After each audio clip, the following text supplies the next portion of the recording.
Brasil, década de 30. Sim, caiu no Enem PPL 2019. Como? Vem comigo, Felipe Robledo, e vamos olhar aqui embaixo. Questão 59.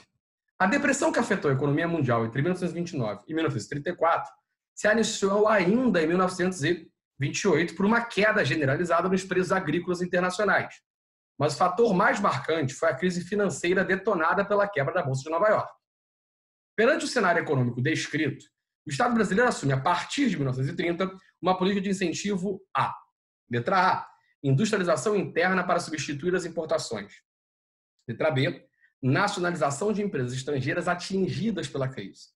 Letra C, venda de terras a preços acessíveis para os pequenos produtores. Letra D, entrada de imigrantes para trabalhar nas indústrias de base recém-criadas.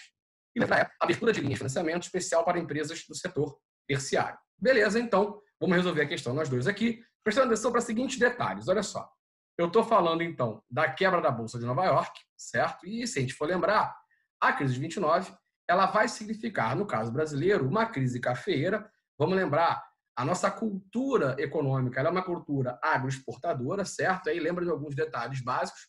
No segundo reinado, com a Era Mauá, eu tinha tido um surto industrial, e aí lembra sempre disso, tá? Mauá não foi uma industrialização do Brasil, é considerado um surto industrial.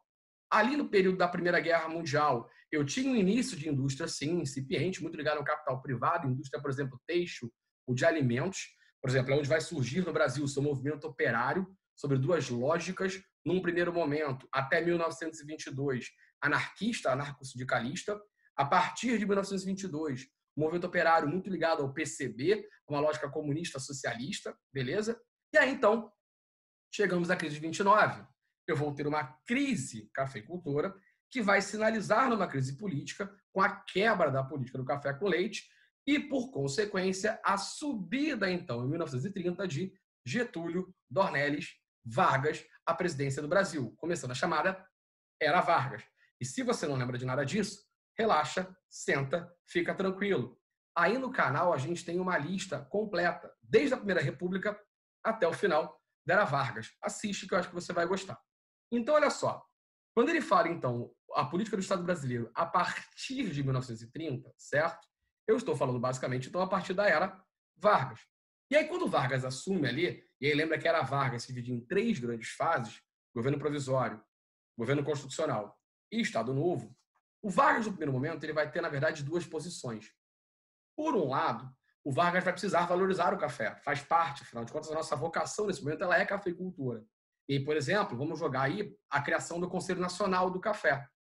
Mas, ao mesmo tempo, a política varguista já pensa numa ideia de uma industrialização brasileira, que vai ganhar muita força, principalmente no Estado Novo, com as chamadas indústrias de base, metalurgia, siderurgia, certo? O que vai, inclusive, ser fundamental para determinar de que lado o Brasil luta a Segunda Guerra Mundial. Sim, porque lembra que o Estado Novo ele é um governo de características fascistas, nunca fascista. E que na hora da Segunda Guerra Mundial vai lutar ao lado dos aliados. A justificativa é a questão do ataque alemão a navios brasileiros, mas por trás do pano a gente sabe que você tem ali um investimento dos Estados Unidos para a nossa construção da CSN e da Vale do Rio Doce, as grandes meninas dos olhos da política de indústria de base varguista. Então, na verdade, grande parte desse projeto industrial que começa com Vargas, a gente chama de substituição de importação. Sim, porque era um país agroexportador, certo? E eu tenho uma crise a partir de 29 no modelo de capitalismo liberal. O teu capitalismo está em crise, comprar produtos industriais está mais complexo, então vamos começar a produzir. E aí a gente vai chamar isso de substituição de importação, ok? E aí, falando isso, matamos a questão. Porque, olha só, perante o cenário econômico descrito, o Estado brasileiro assume, a partir de 1930, uma política de incentivo a, tá aqui, ó, letra A, industrialização interna para substituir as importações. Só pode ser isso. A letra B fala de nacionalização de empresas estrangeiras atingidas pela crise. Aí você pode pensar assim, Vargas, Petrobras. Sim, mas a Petrobras ela vai, na verdade, assim, criar um monopólio de extração e refino. E isso, por sinal, é só no segundo governo Vargas. Porque lembra que, além de tudo, Vargas é dividido em 2 grandes fases. A Era Vargas, de 1930 a 45, e o segundo governo Vargas, de 1951 a 1954. A questão que é a década de 30. Venda de terras a preços acessíveis para pequenos produtores? Não, isso não rola.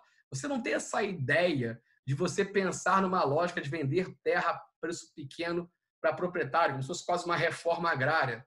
Não, se tem uma coisa que Vargas não é alguém favorável à reforma agrária. Tá? Lembra, por exemplo, que grande parte da década de 30, o estado de compromisso varguista vai se mostrar muito presente. Por exemplo, quando ele fizer ali as leis trabalhistas na Constituição ali de 34, quando ele chancelar na Constituição de 34, né, que vira oficialmente constitucionalmente, e essas leis trabalhistas não valem para o campo, só valem para a cidade.